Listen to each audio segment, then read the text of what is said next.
નમસ્કાર, આપ જોઈ રહ્યા છો નેશન પ્લસ ન્યૂઝ. હું છું આપની સાથે હેતલ ભગત. વેરાવળના લુંભા ગામે માઇન્સના અતિ વિશાળ અને ઊંડા ખાડામાં પૂરપાટ ઝડપે આવતું ડમ્પર ખાબક્યું હતું.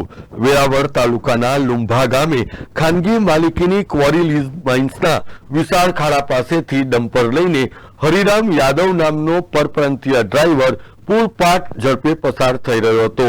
ત્યારે માઇન્સના ખાડા પાસે વળાંક લેવાને સમયે ડમ્પર ફૂલ સ્પીડમાં હોવાને લીધે માઇન્સના ખાડામાં ખાબક્યું હતું.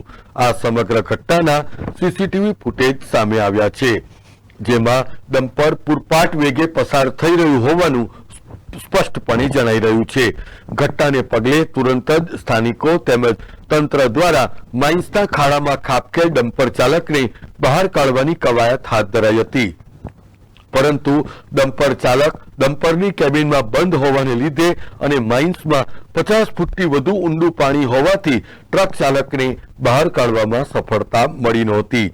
વેરાવળ ફાયર બ્રિગેડની ટીમ, એનડીઆરએફ અને સ્કુબા ડાઈવરે ડમ્પર ચાલકને બહાર કાઢવા માટે ભારે જહેમત ઉઠાવી હતી. જો કે 36 કલાકની જહેમત બાદ ડમ્પર ચાલકનો મૃતદેહ મળી આવ્યો હતો. પોલીસે ડમ્પર ચાલકનો મૃતદેહ પોસ્ટમોર્ટમ અર્થે ખસેડીને વધુ કાર્યવાહી હાથ ધરી છે. Mahesh Dodiya, nation plus news, Gir Somnath. સમાચારોના સતત અપડેટ મેળવવા માટે અમારી નેશન પ્લસ ન્યૂઝની યુટ્યુબ ચેનલને સબસ્ક્રાઇબ કરો, બેલ આઇકન દબાવો અને જોડાયેલા રહો ફેસબુક, ઇન્સ્ટાગ્રામ અને ટ્વિટર પર.